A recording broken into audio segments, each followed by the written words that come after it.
Welcome to the Run GPG podcast. We are continuing our conversation with former mob boss Michael Franzese. And for a detailed bio and background leading into this discussion today, you're going to want to go back and listen to part one. However, our guest today has been called the real-life Michael Corleone, and you'll understand why after listening to this episode of the podcast. Michael, welcome back. Good to be back. Did you know you've been called the real-life Michael Corleone? Yeah, throughout the last 20 or 30 years or so, yeah, they call me that, but who knows? You know? Is that accurate? Well, you know, I always turn it around. I always say, look, he was fictional, I was for real. So maybe, you know, I don't know, but listen, he played a brilliant role as Michael Corleone, so it's a nice comparison. Yeah. Okay. So listen, there was so much we didn't get to in our last interview, but fortunately for our listeners and subscribers, we're back to talk about everything we didn't on episode one. So in our last discussion, we did skim the surface of the mob a little bit, you know, the history, how the families were structured, the different roles, how you became a made man. However, I do want to ask you about some of the more famous and notorious mobsters of our generation, your contemporaries, and get your take on, you know, the perception versus the reality of what they were really like, or maybe what they were involved in. So on the last podcast, we did mention that you were in the movie Goodfellas. Your character was portrayed in that movie. That's a fact. Now, what did you think, first of all, of the actor they picked to be Michael Franzese? Was the likeness pretty good, did you think? Well, I don't know. Everybody tells me that, you know, it wasn't that, you know, that great a likeness. But, you know, I was surprised, honestly, when they mentioned me in that film because, you know, I knew everybody in that crew, but it was a different crew. And I really didn't do business with them in any way. But I think I had some name value at the time. And, you know, I knew Henry pretty well, and Jimmy Burke, and Paulie Vario. So, and the writer, Nick Pileggi, was a friend. So I think they just threw me in there. And I double-checked that with Nick afterwards. And he said, yeah, why not? You had a good name. So he threw me in there. I thought the likeness wasn't bad. Like, it was close, right? Like, well, yeah, it was pretty good. I mean. So speaking of Henry Hill, you knew Henry Hill personally, right? Yes. How accurate was the portrayal of Henry Hill in that movie? You know, look, I always say this, and I don't mean to be offensive at all to Henry, because I kind of liked him, you know. He was kind of a poor soul, always, you know, he had some habits that were, you know, overwhelming to him at times. But I always say Henry never looked so good as he did in the movie Goodfellas, that's for sure. I mean, Ray Liotta did a brilliant job, and you know, it was, like I said, he looked really good in that movie. Yeah, and the other guy, you get asked about him all the time, is Tommy DeSimone, right? Yeah. The character played by Joe Pesci. I know you get asked about him a lot, but what do you remember about him? Was he as crazy as they made him look in that movie? You know, he was. I didn't know him well, honestly, but he certainly had a reputation, and Henry talked to me about him a few times, you know. But, you know, I say this all the time, guys like him, and Pesci obviously brilliantly played that character. He plays everything brilliantly, no matter what role he's in, but especially the mob roles. But guys like that don't last in that life, you know. They're just kind of loose cannons, and after a while, you know, the hierarchy, they get fed up with him, and that's the end of that, you know. And it's sad, but it's true. And it's, you know, there's a lot of Tommy DeSimone types that met with similar fates in the end. Yeah, interesting. So the bar beatdown with who is it? What was the name of the guy? With Bats. Yeah, Bats. Did that happen? It did happen. Yeah, it didn't happen the way it happened in the movie. Like it didn't happen immediately, like it happened in the movie. But obviously, they take some dramatic liberty with the timeline. But yeah, that definitely happened, and you know, he paid the price. DeSimone did later on. Yeah, no kidding. You don't mess with a made guy. Eventually, that's going to catch up with you. Yeah, absolutely. And now the next name I want to ask you about is Mr. John Gotti. I have a personal connection with John Gotti. It's distant. Here it is. When John Gotti was going through his trial, I think it was in the early 90s, right? Early 90s, 90, 91, 92. I can't remember exactly when. I was actually in Brooklyn, and I was in Cadman Plaza. I don't know if you know where Cadman Plaza is. Unfortunately, I know it very well. Yeah, that's the courthouse there. Yes. Yeah, that's where the courthouse is. Yeah. So I was in Cadman Plaza. I was at the Park Plaza Diner, and he was sitting next to me while I ate lunch. Absolutely. That's my only connection to John Gotti, but I feel like it's a small world. That's my connection to John Gotti. Yeah, it's a weird one. This seating place there, no doubt. Yeah, great food. Now he was maybe the most notorious mobster of our generation, like notorious in that everybody knew who he was, right? The Teflon Don. What were your thoughts on John Gotti, and did you have any personal dealings with him? Yeah, John and I had actually two personal dealings, and one was over a flea market in Brooklyn that we had a little dispute over. Another was over the gas business a little bit. We got involved with each other like I did with everybody else. I always say this. John was difficult to deal with in a business sense. He did have a pretty big ego. I'm not saying anything out of school. Everybody knew that. And he was tough to deal with in that regard. Socially, he was great. We met up in bars every once in a while. We'd, have a couple of drinks together. He was great in that regard. So, look, I had a respect for John because he never, this is who he was. He was mob guy all the way. He didn't make any bones about it. That's who he was. He lived and died it. So you have to respect somebody like that. As far as boss, was he good for the family? Anybody that gets that high profile, it's frowned upon. Let's put it that way. But, I knew him. I liked him. I like his family very much. I think they're all really nice people. I don't know John Jr. very well, but I did get involved with him slightly during one of his trials. I offered to help him out if he needed me. But that's about it. Yeah, but he wasn't liked as a whole by the mafia world because he was so high profile. Is that correct? Yeah, there was a lot of negative talk about John as a result of that he was just too high profile. He threw his chest out too much. And he didn't get a lot of fans as a result of that. Now, your dad, Sonny Franzese, he was a famous enforcer for the Colombo crime family, and he was considered the John Gotti of his day. Is that correct? Very high profile, big media star, the same thing. Yeah, he was always in front of the media. He was the John Gotti of his day in terms of notoriety, no doubt about it. But, my father didn't look for that. I can tell you that firsthand. I don't know why, they came on him as hard as they did for as long as they did. But, he fit the part. He had the look, he had the charisma, he was the guy, and they came all over him, no doubt. Yeah, super interesting family legacy. Now, the next name I'm going to ask you about is Paul Castellano, because when you talk about John Gotti, the name Paul Castellano comes up obviously because it was Gotti that ordered the hit on Paul Castellano that made him the head of the Gambino family, correct? Yes. And is there anything about that hit that we don't know about? Is there anything that's like not reported on? No, I think, Sammy Gravano, testified in that case, and he was, Sammy was part of that. So I think he told the story the way it was, from his mouth. He was involved in it. So I don't think there's anything that we don't know at this point. I had met Paul at one time, before I even was made. I got into a dispute with him. He didn't like me very much back then because I called out one of his relatives, and we had a big sit down over it. And, at the end of the day, it came out okay, obviously, but he was tough to deal with too. I don't really know how well liked Paul was too, because, when you're in the life, you hear the scuttlebutt about different people. And I heard a lot of negative things about him also. What was the dispute about? You had a difference? Very long story short, because I wrote about this in my book. I had a big market at one time. I was a recruit in, in my early 20s. I had a market out in Long Island. We were buying chickens off of Paulie's company because he was the chicken guy. He was involved with Frank Perdue. Well, long story short, they gave me a load of bad chickens. They were bad. And I had sold them to somebody on a big Labor Day weekend, and they came back and brought them back because they were all bad. And so I called the guy to work for Paul, and I said, look, I want my money back. I'm not paying for these. And we had a big dispute, and Paulie got involved in it, believe it or not, over, $1,000 worth of chickens or whatever it was at the time. And I had to have a big sit down because this guy on the phone started cursing me out, saying, no, you're going to pay. And I said, no, I'm not going to pay. And he started cursing me. I started cursing him. The next thing you know, I get a call from my boss in Brooklyn, and this is a whole big sit-down situation. And Paul himself actually came. He was pretty upset with me, but my guys defended me. And the end of the day, I said, not only am I not paying for these chickens, I'm never buying another chicken off of you.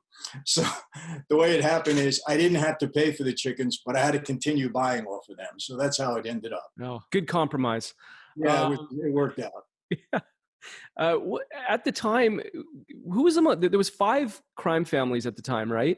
In New York, yes. Yeah, in New York. And the Gambino crime family, was pretty notorious. Were they the most powerful? Is that a question you get asked? They were one of the biggest by numbers. The actual numbers for the family, the Gambinos and the Genovese were pretty much the same. They had about 250 guys each, somewhere around there, 225, 250. So in terms of numbers, they were the largest. And, I don't know if that translates to the most powerful or not really. My boss at the time, Persico, used to say, because we had about 115 guys, made guys that actually took the oath. And, I said, Junior, how come we're smaller than these? He said, well, we go after quality, not quantity. I don't know what that means, but anyway, they were a big family. They were a wealthy crew. There's no doubt about it. They had some good businessmen involved in that during the Castellano reign.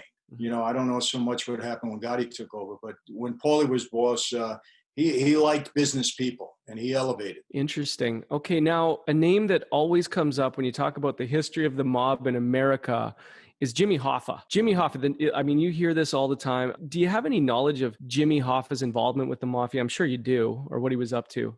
That's the name you always hear. Where's Jimmy Hoffa? Was he murdered?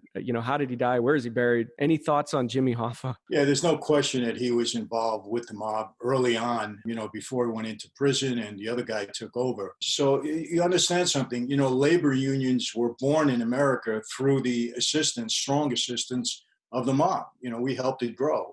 And we had tremendous influence in labor unions right through the mid-'80s when Giuliani started to, break that relationship up with the racketeering laws and so on and so forth. So Jimmy Hoffa was very much involved. And, he did get killed. He was murdered, obviously. That's a fact.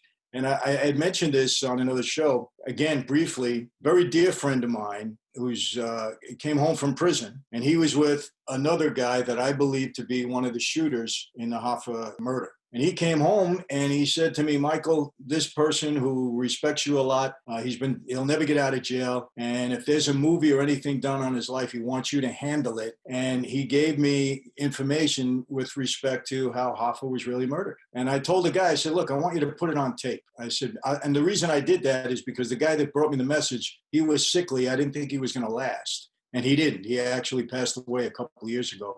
But he put the whole story on tape, and I have it. Now, people have said to me, Mike, why don't you release it? It's very simple. Why? Because as you know, so many people have claimed to know where Jimmy Hoffa was buried. They claim to have killed him. The Irishman was the movie based upon that. Totally false, by the way. The fellow that said he killed him did not, and that's a fact, and that's been debunked. But, I don't know where the body is. I can only tell you this. I believe it's wet, and, to find it would be very difficult. So what's the sense in telling another story where you can't find the body? It doesn't make sense, I had a production company that said, Mike, we'll spend $1 million looking for it. I said, well, that itself is a show, but if you don't find the body, you still don't find the body. So what's the difference? And, I just don't want to be one of those guys that's, chasing this story again. There's no upside, so, but anyway, I thought that might be interesting to you and your listeners. It's incredibly interesting, Michael. You know where Jimmy Hoffa is, but from the sounds of it, he's wet. You'll never find the body. I don't believe so. And even though I was told, the general location, I think it still would be very difficult and very costly to try to find it. But I will tell you this, the person that has admitted to this, at least to me, very credible in my view. I know him a long time. He's a tough guy, no doubt about it. And it fits in with what I know from the Hoffa, because the order was given from New York, no doubt about it. And I know who gave the order. So it all fits. But again, it's not accomplishing anything. And I'm not in it just to do a show or, do something like that. Got it. Okay, thanks for sharing that. The other story I want to ask you about is J. Edgar Hoover. He said there's no such thing as the Mafia. What's your theory or the info you might have on why he actually said that? Well, look, J. Edgar Hoover would never admit to the existence of the Mafia. And the reason for that is that we had dirt on him. He was a cross-dresser. At the time, he was a homosexual. And, back then it wasn't accepted. That. So it was a different era back then. And they actually had some tape on him. He used to be in the Stork Club. Everybody used to go to the Stork Club way back when. Whether you were a mob guy, a politician, a judge, a lawyer, it was the place, celebrity hangout. And the guy that owned the Stork Club had the place wired and bugged, mainly because he wanted to get dirt on celebrities that were coming in there so he could keep them coming in. It was good business. And he had some real dirt on J. Edgar Hoover in the men's room. That's all I can tell you. And Frank Costello, you know who he was. He was a boss of the family.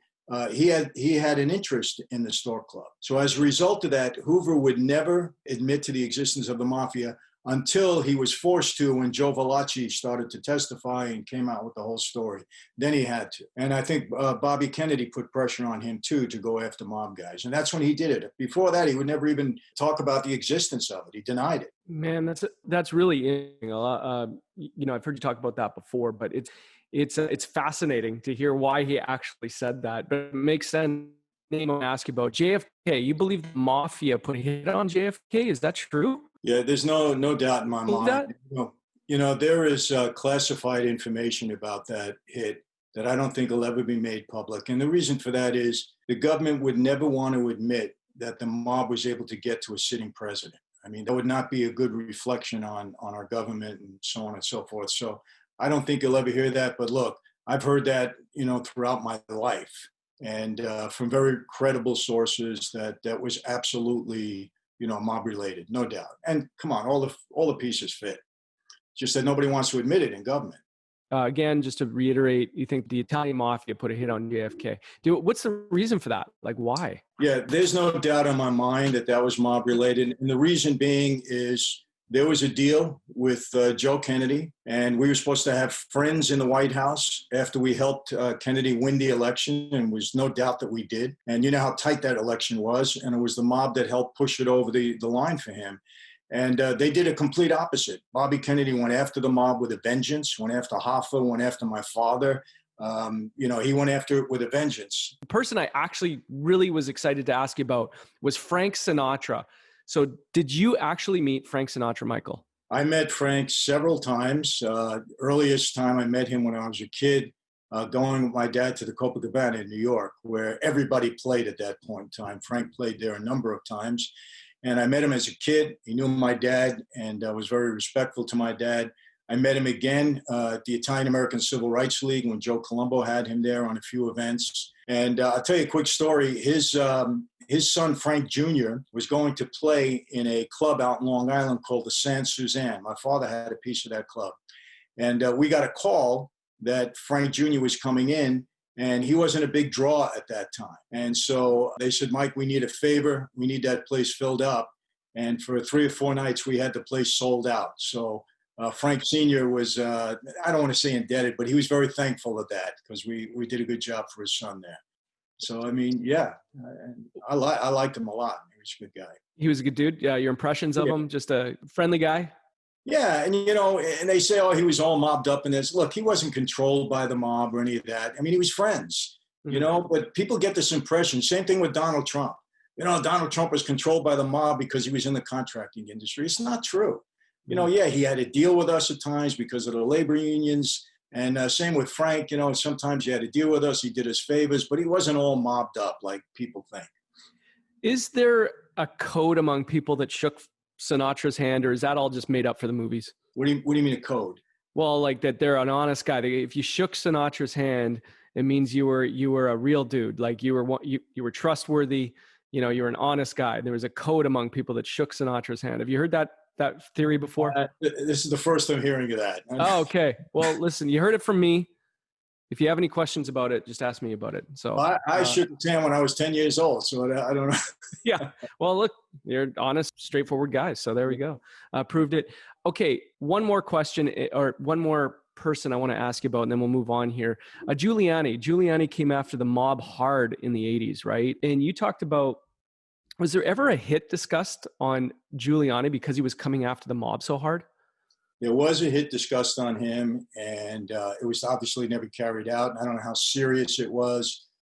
Sometimes talk like that is bandied around a little bit, but it's not really acted upon. I think that's what it was back then. I mean, everybody was upset with him. He's putting everybody away for a long period of time. But, look, we didn't do that here in the United States. In the Mafia in Italy, they go after everybody. But we had a certain code here. We left law enforcement people and their families alone.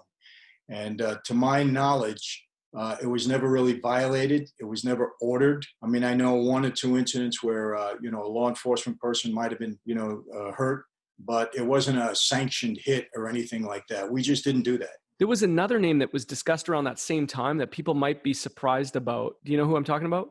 Geraldo Rivera.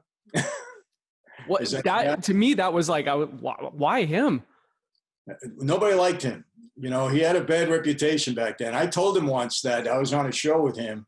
And, you know, when we were off the air, I said, you know, Geraldo, two people we didn't like that, a hit was talked about. Giuliani was one and you were the other. He kind of turned white, you know, he was like, really? You didn't like me that much? I said, no, we didn't like you, you know, but yeah, he was the other guy. Man, that's interesting. And the other name that comes up when you talk about gambling, not necessarily the mob, but just in terms of gambling, was Michael Jordan. Now more than ever, I think that the topic of his gambling is discussed a lot openly, like about how he's just like this insane gambling addict. I'm assuming you didn't have any dealings with Michael Jordan, but do you know anything about his gambling debts? And the other thing that comes up when you discuss Michael Jordan is the death of his father, because it was so strange. You know, do you have any knowledge of that? Well, you know, I worked with the NBA around that time. I was speaking to a lot of the rookies about the dangers of gambling and relationships that they keep. So there was scuttlebutt around the time that his dad was murdered, that it had something to do with his gambling debt. And I had heard that.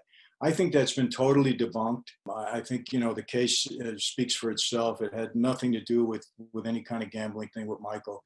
And, you know, I had once said that Michael had a gambling problem because he gambles on everything all the time. But you know what? He said something that really cleared it up for me. I don't think he's got a problem because he can cover any bet that he makes. It's no big deal for him. It doesn't change his lifestyle, nothing. He has a competition problem. And he said it. And you know what? It makes perfect sense because anything that he does, he wants to raise the stakes. And how do you raise the stakes? By gambling it, by putting money on it.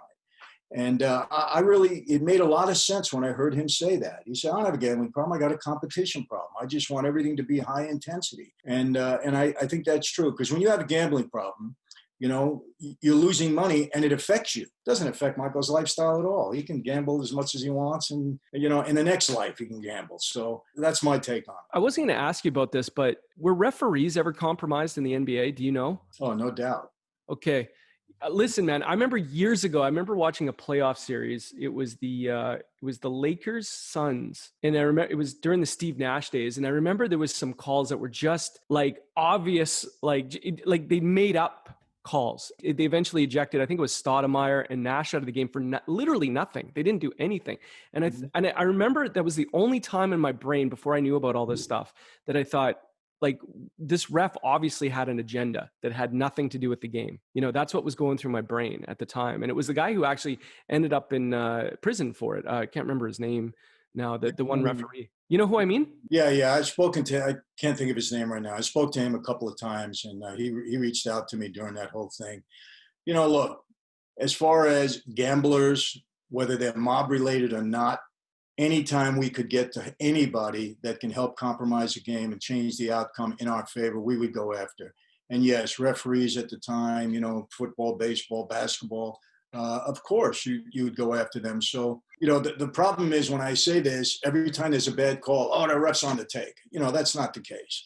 But, you know, just figure it out. In a basketball game, the referee can have tremendous impact on the point spread. So let's say one day, I just give you an example. You got a referee, he's in debt. You know, God forbid one of his kids got sick. He has to pay for surgery, whatever. He gets a cousin of his, you know, the Lakers are favored to win by 10 points. He said, put a bet on the other way. They're not going to win by 10. You know that a referee can call a foul every time they go down to court, or he doesn't have to call a foul, right? So what does he do? You know, we'll go back to yesterday, so not today. Kobe Bryant's in. He calls a couple extra fouls on Kobe, puts him on the bench for a couple extra minutes. That greatly impacts, you know, the point spread. And who's going to know? Nobody's going to know. If he keeps his mouth shut and doesn't say anything, nobody's going to know a thing. So you got to know that possibility is out there and that it does happen. No doubt about it. No doubt. Interesting stuff. Now, you became incredibly wealthy and powerful back in the day. That's a fact. You were stealing money from the government. You were in bed with the Russian mob. And with all the craziness of that era that you actually lived through, besides the conviction, was there ever an incident that made you go, wait a minute, maybe I should just lay low for a while? Like, was there ever like a singular incident where you were afraid for your life? Well, afraid for my life within the life? Yeah, exactly. Yeah. So was there ever an incident where you went, maybe I should just like chill for a bit, you know? Well, one of the horrors of that life, and unfortunately, it's a fact. You make a mistake, your best friend walks you into a room, you don't walk out again. And unfortunately, through my 20 some odd years in that life, I experienced that. Different people that I knew, one day here, the next day gone. And I was walked into a room one night, and I honestly didn't know if I was going to walk out. It was in reference to money with the gas business, and people said I was making more than I was turning in. There was stories in the newspaper. I was making billions, and so it gets into people's heads. And I had that journey that night, and it was frightening, no doubt about it. I mean, I was scared because I knew the setup. Obviously, I'm here, so it worked out. But it didn't. It just stuck in the back of my mind, honestly. It didn't make me want to leave the life or anything like that, but it just put me on real notice. Hey, at any point in time, things can take a drastic turn in this life, and you really got to be on your guard. I knew that already, but that really intensified it for me. So, but the thing that really got me is really in the mid-'80s when Giuliani and the FBI went crazy with the RICO Act, and I saw everybody going away for, decades. And I said, I'm the youngest guy at all of these guys. I'm very high profile. I got a bullseye on my back. Eventually, I'm going to go away forever. And that was really the thing that said, I got to try to make a break, really, because I knew the life was in trouble. Yeah, interesting. You wonder about that, right? Like you're in the life, so it's it's kind of like the frog in the pot of water, right? You turn up the heat slowly, and before you know it, he's cooked, right? Mm-hmm. But you always wonder if there's a singular incident, right, that kind of makes you afraid for your life or think I need to take a step back. But I think it sounds like it came to a climax at that time, right? When you went through the trials and saw everybody going away for a long time or dead. Yeah. And people said to me, Michael, you had enough money. Why didn't you stop? And I said, well, listen, you get as much time for $1 billion as you do for $1 million. I was already into it. So where was I going to stop? It was too late already. I was on the radar and they were going to come after me at one point in time. So I just kept going, until I realized it's got to end now. Got it. And to wrap this part of the discussion up, what's the status of the Mafia today or the Cosa Nostra today? Like, what's the state of the union? They're alive and kicking? The 5 families are still going, or what's going on? 5 families are still there in New York. I mean, it's not going to disappear in my lifetime. Mm-hmm. They don't have the same power that they had during my day. It's been greatly diminished, and they're kind of low-keying it. I'll give you an example. During my era, there wasn't a day that went by, not a day, when you didn't see a mob-related story in all the media. New York Post, Daily News, New York Times. Today, I read the New York papers every day. Maybe every 3, 4, 5 months, you'll see one story. So, guys are really laying low. And, again, they're pretty resourceful. So it's going to stay around, but it's not what it was before. Got it. Okay.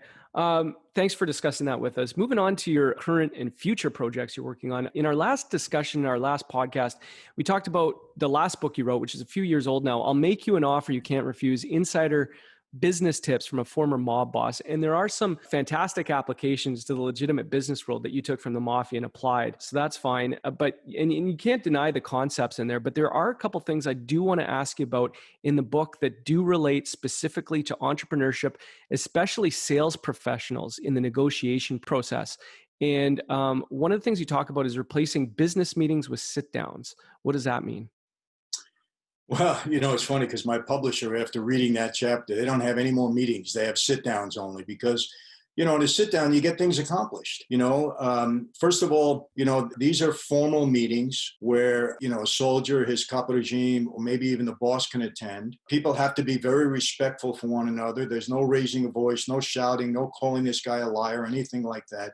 You have to win your point with integrity and tact and know-how. You got to know how to negotiate, know how to present your case. And at the end of the meeting, at the end of the sit down, there's a decision and it's final. Like it or not, that's it. You abide by it and you go home.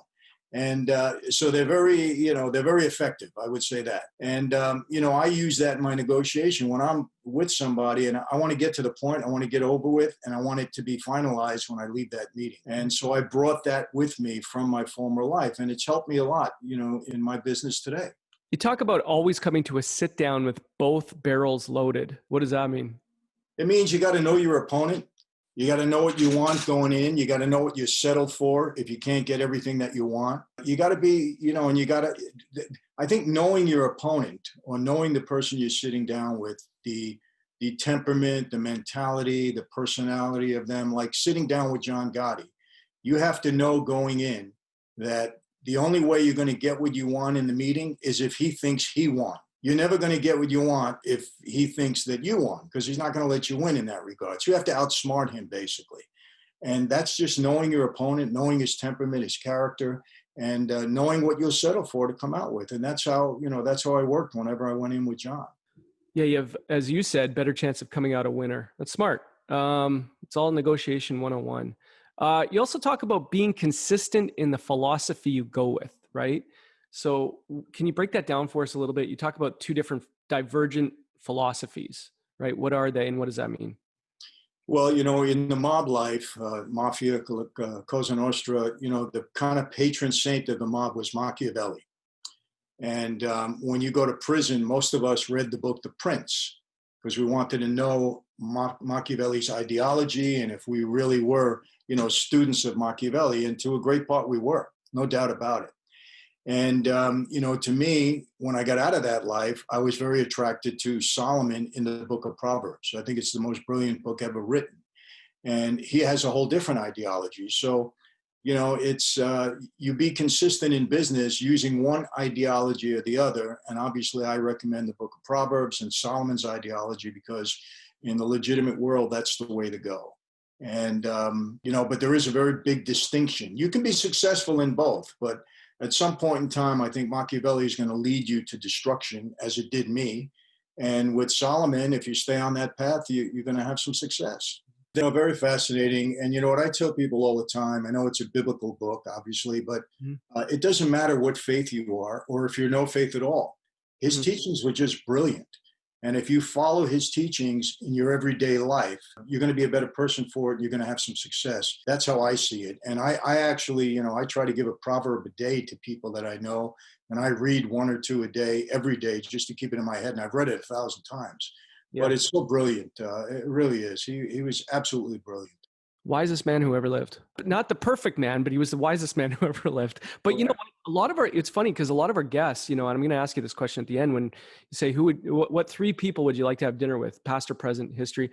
The number one answer is Jesus. It's the number one answer we get. So I think there's a lot more Bible readers than you think, right? In this day and age. Interesting. People are kind of going back to the roots.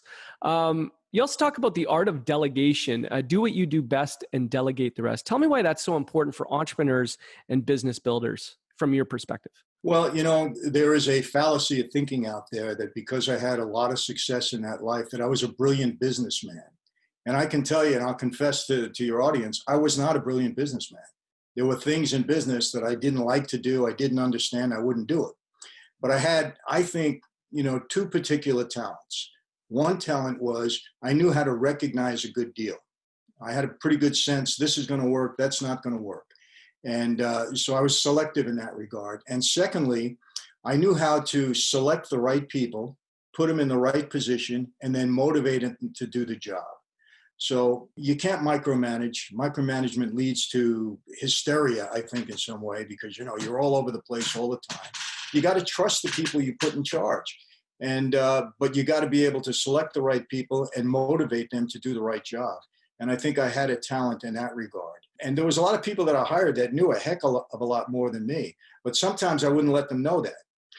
By keeping quiet and not saying a lot, people never know how much you really know and how much you don't know. And, I tell people that all the time. Sometimes you could be in a room in a negotiation and you're the smartest guy in the room and you want to keep quiet because you want everybody talk. Everybody talk, right? Get everything. And you can then know who's smart and who's not smart just by what they're saying and what they're doing. There are other times when you're in the room and you're not the smartest person in the room, but if you stay silent, people don't know that. You say one word here at the appropriate time, one word there, and all of a sudden you got everybody, this guy knows what he's talking about. And, silence goes both ways. It can go to your benefit if you know how to use it at the right time. That's awesome. Thanks for breaking that down for us. Now, you're working on a new book. Can you tell us what that book is all about? Yeah, funny, about 5 years ago, after I finished, I'll make you an offer, my publisher wanted me to write a political book.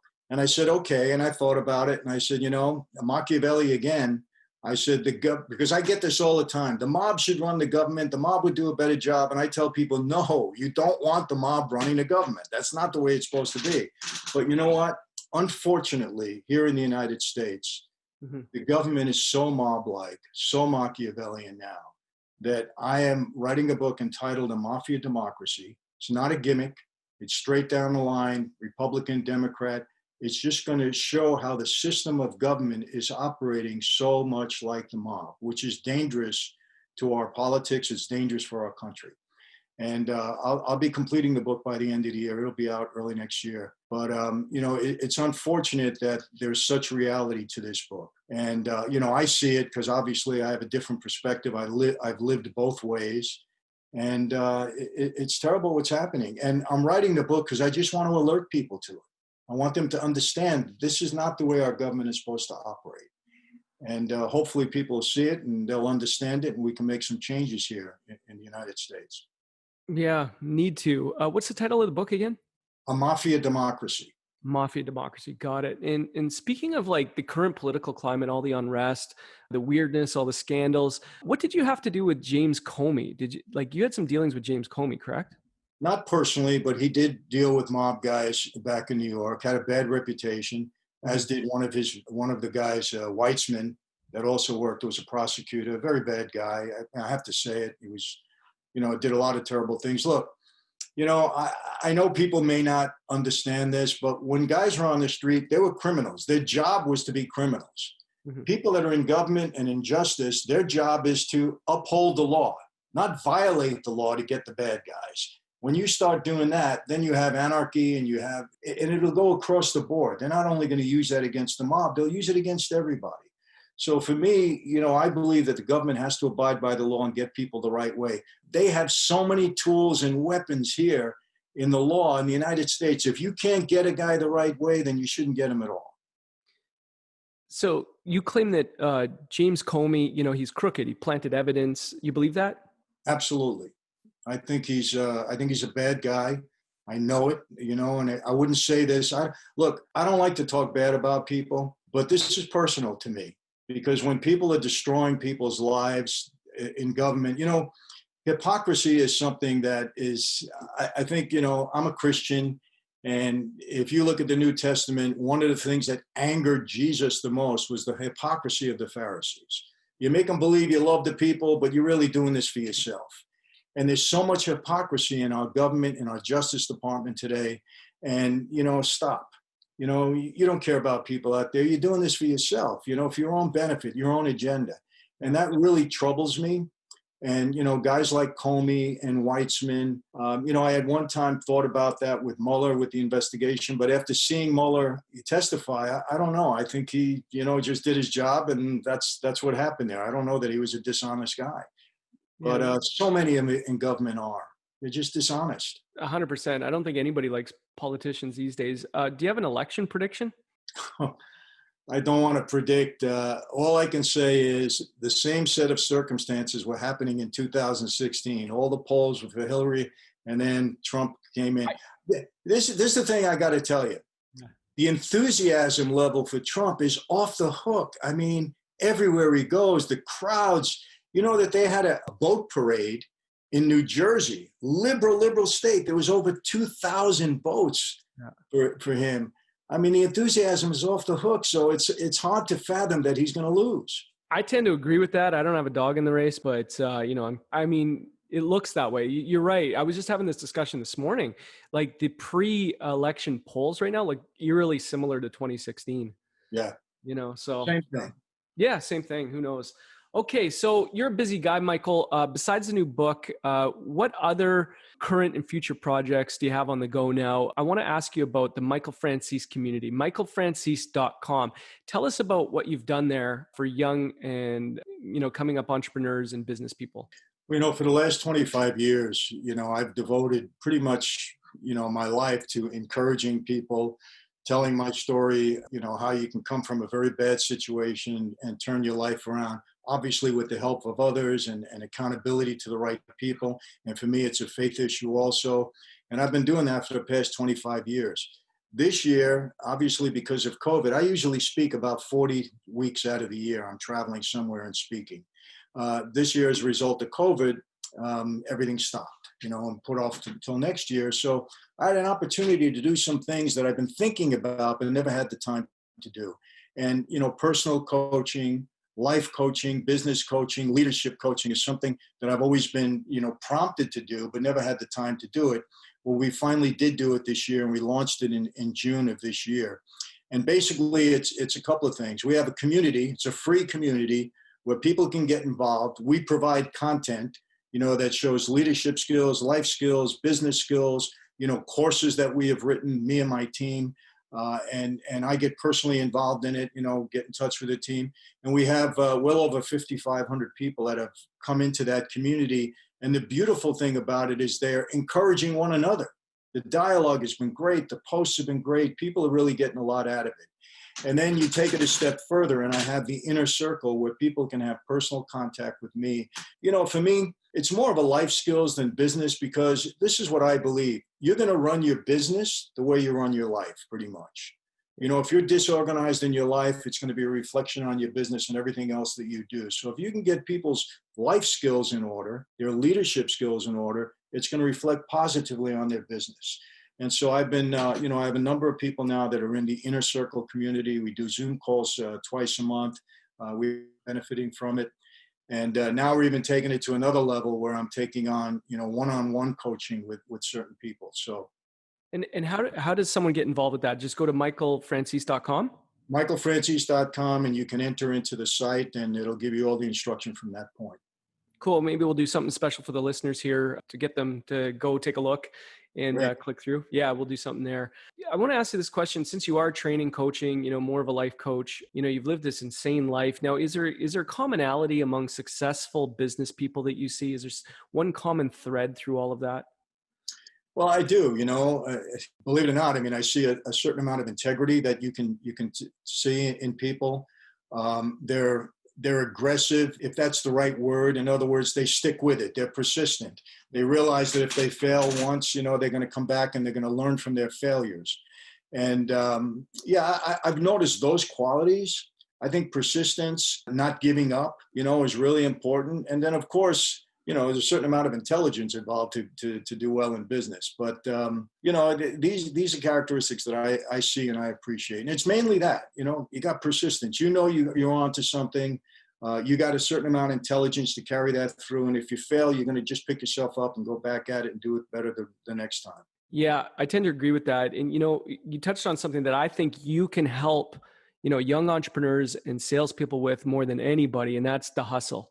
Right. I think the aspect of hustle and stick-to-itiveness, the persistence, that's something that's lacking, I think, in this next generation, as a whole, It's funny you say that, because so many of the emails and inquiries I get, people tell me, can you help me be in business because I have no motivation? I hear that all the time, and a lot from our young people. Yep. I want to be successful, but I don't know how. I can't motivate myself. People even as forthright as saying, I'm lazy. And I need to get out of it. How can you help me? And, I'm wondering if, because it's so many young people that are sending that, I'm wondering if a lot of it is because of the internet, because they don't get out and do things. They sit in their house and they're, trolling all the time, and they're looking on the internet, and, in a way that's harmful, I believe. I think so too. Couldn't agree more. I mean, I have 2 teenage daughters myself, and, social media, it's taken away a lot of the social skills of that next generation. It really has. They don't have to have a conversation with anybody. They just text their way through, relationships. It's interesting, but I think you can really help with that. And hopefully people will go to your site and sign up for the coaching in the community there, because I think it'll benefit them for sure. You've already dropped some bombs for us and our listeners, just in terms of your experience and what we can learn from your life as well. Moving to your personal life now, I always like to wrap up with just some personal development, personal life. I had a question. Now, you are Italian. You probably I've never met an Italian that doesn't doesn't take their food seriously. So did you have a go-to meal when you were taking care of business? Did you have one? It was always pasta. Yeah. I could eat pasta every night. Back then we called it macaroni. We didn't call it pasta, but but pasta is from Italy, obviously. But I love pasta. I mean, I could eat it every night. I just love food. I mean, I never had Mexican food. My wife is Mexican. Oh, I okay. never ate Mexican food until I met her. And I love Mexican food now. When I was a kid, we would either go to an Italian restaurant or a Chinese restaurant. I love Chinese food. So, I mean, I'm a foodie. I love to eat. And, we go out a lot and eat. And my wife's a great cook and my son is a chef. And I don't know if you know this, but I recently, in the past year, got involved with a pizza franchise called Slices. What? No, I didn't know that. Yeah, we're actually franchising it now all over the country. We have 4 stores. We're opening up another big franchise up north in California. I'm opening up one in my neighborhood in the next 2 weeks. So, and we're very excited about it. The pizza's great. I got to tell you, it's terrific. My partner's been in the restaurant business for 35 years. Yeah. And we came up with a great pizza and a great concept in putting it. It's perfect for a franchise. So Okay. I'm doing that. And, one other thing I have to mention, because I get asked about it all the time, Michael, it should be a movie on your life and so on and so forth. I recently made a deal with a huge production company, a very well-known production company. I can't say anything yet because they're going to make an announcement when they're ready. But it's for a television series. It's being written right now. I'm very excited about it. I have a great team, a brilliant writer involved. And I think you'll be hearing about it, at the end of this year or early next year for sure. Okay, here's a question. Makes you think. I love this question.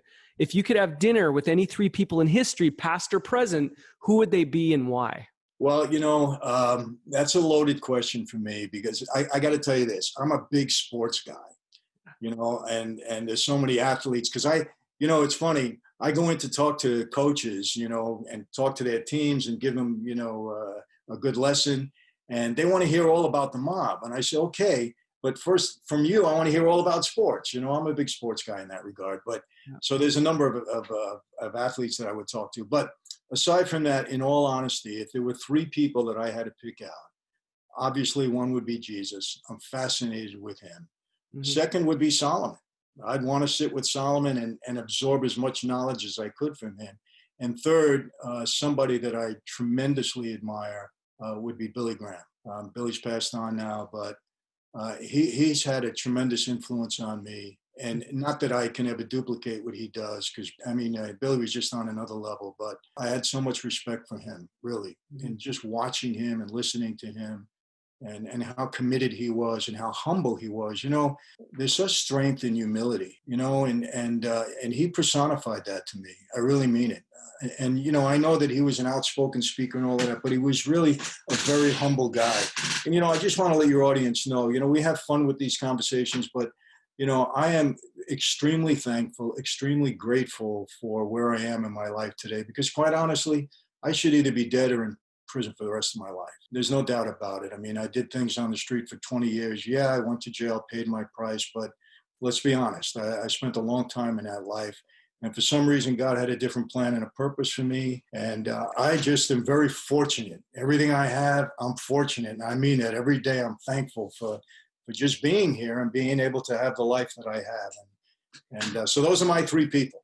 That's awesome. Well, we never get the same 3 people from any, one guest, but it really makes you think, right? Like what's important in your life and in prioritizing and whatnot. But yeah, Jesus is the number 1 answer. Believe it or not, he's got the popular vote right now. So here's another question, Michael. You're opening a bottle of champagne 1 year from now, celebrating something you've accomplished. What would that be?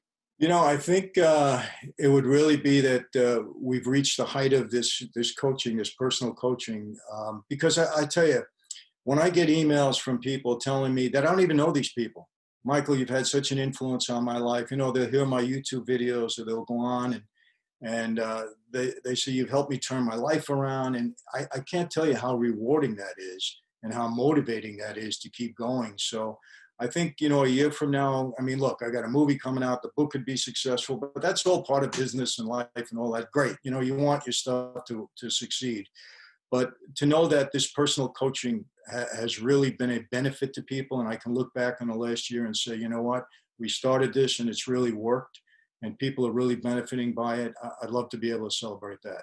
Yeah, well, we'll do our part too. So that's good to hear. And when all is said and done, what do you want to be known for? Like, what does the Michael Franzese legacy look like? Good husband, good father, a guy that was able to turn his life around, follower of Jesus Christ. I put that right up there because he's blessed me in so many ways. And really, that's it, and just when you look, I know there's going to be some negative stuff when I'm gone, from people on the street, but that's okay. Life is what it is. Look, when you put yourself out there, you got to have thick skin. You got to know it's coming. You put yourself out there, you take the good with the bad. I got to tell you what, Donald Trump, I never seen anybody like this guy. You got to respect just the fact that he gets barraged every minute of every day for years and years, and he just keeps going forward. Even if you don't like him, you got to say, what is with this guy?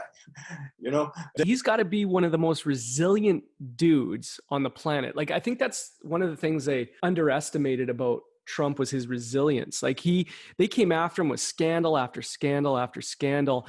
He just kept doing this. He didn't care. He's so resilient. I don't think they banked on that. I thought they maybe wanted him to go away or whatever it was. I'll be honest with you, I knew a little bit about his character, but I didn't even, this caught me by surprise. For a guy to continuously take a barrage like that, it's been motivating to me. I'll be honest with you, in that way. There's things he does that drives you crazy, let's be honest, eating and all that stuff. But the fact that he's able to endure all of this and keep going is a testament to his resilience. You're right. He reminds me a little bit of my dad, like in that, you get to a certain point, a certain age, and you've done a lot, been a lot, all this type of stuff, and you just don't care. It's true.